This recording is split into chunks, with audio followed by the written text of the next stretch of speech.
Walt Disney once said, "I only hope we never lose sight of one thing. This was all started by a mouse." Over the years, new generations of Disney mice have followed in Mickey's famous footsteps. I think mice are sort of in the family. We've just done mice all our lives, and I suppose we sort of are in love with them.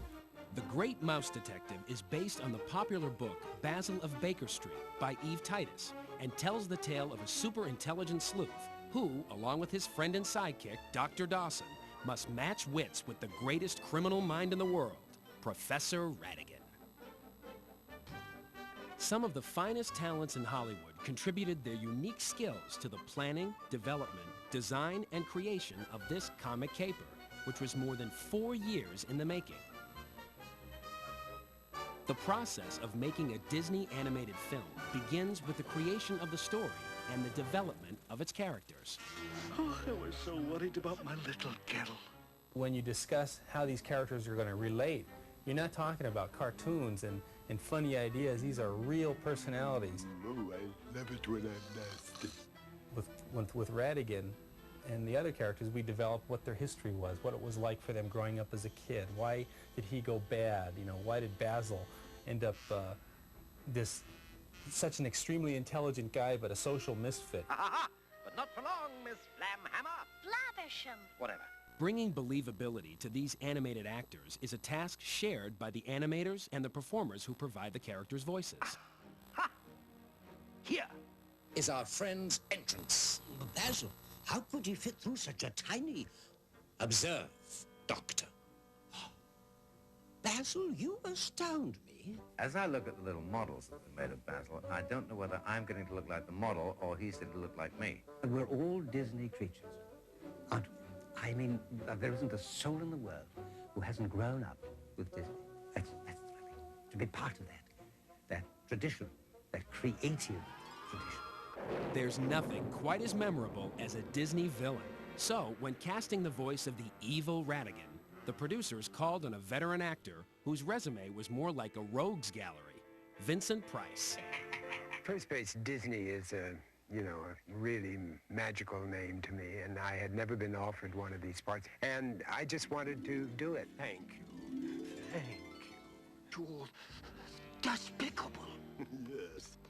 Oh, this is wicked. So delightfully wicked. Ratigan is the ultimate villain. He has got a huge sense of humor about himself, but dead seriousness at the same time about crime.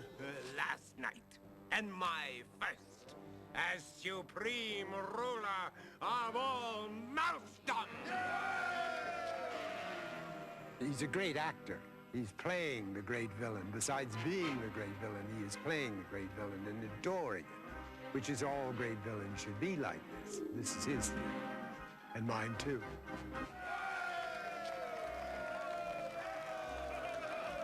He's a hero, isn't he? But a villain is always somebody that has to fool you all the time. He has many more facets to his character, many more sides to his humor. He has to be charming and witty and decadent and funny and, everything going on at the same time. He's much more fun to play. You delightful little maniac. You suddenly begin to see the character, the animation, taking on your humanity, which, of course, is what they want, because the more human the mouse or the rat is, the better it is for the picture. See what you can do with the proper motivation?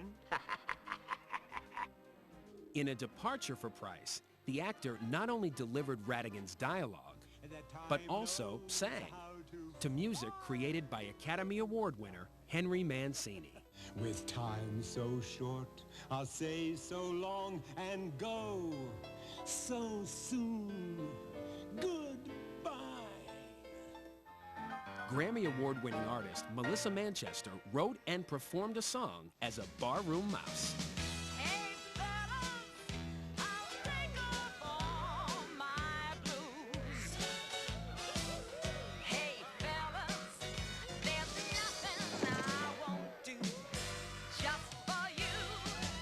I think I'm very attractive as a mouse. As I was singing and imitating her movements, I guess I infused some of just my body language, because I see some of the attitudes, very kitschy and very, the shoulders were just jumping around. Of course, she shakes her fanny a little bit too, which I must have been doing.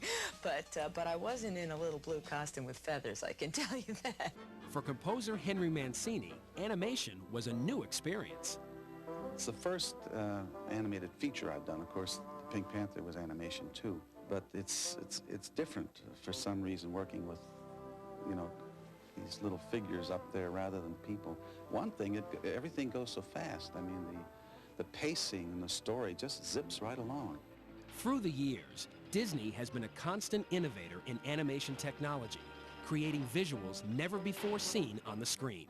The Great Mouse Detective introduced another Disney first, blending computer-generated animation with hand-drawn characters. Once we've done the computer graphics on the screen, the computer, with a ballpoint pen and a mechanical hand, draws what was on the screen onto an animation piece of paper. And it'll come out with a drawing that looks like this, just basically the gears. And with a new piece of paper, I'll put on top of this, and I'll draw Basil running for his life on the gears.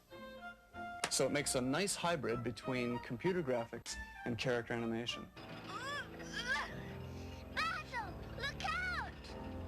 Combining traditional animation with new technology enabled the Disney artists to create an exciting climactic sequence, unlike any ever seen in an animated film. With the entire room and architecture and gears and beams and a clock face all in the computer's mind, we could then move through the set just like a live-action camera could do, or even more like a helicopter can do.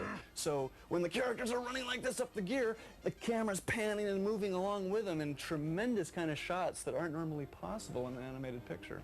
This is the kind of cinematography that we're used to seeing in a Spielberg movie. It's very exciting to kind of create this sort of footage because you feel like you're right there and that you're actually charging up these gears and missing big teeth by millimeters and stuff. And so for me as an animator and a filmmaker, it's very gratifying to create this kind of exciting footage. While The Great Mouse Detective is certainly an impressive display of animation technology, at its heart is a funny and engaging story, loaded with lovable characters. So Mickey can take a well-deserved rest, while his descendants carry on the great tradition of Disney's animated mice. Smile, everyone.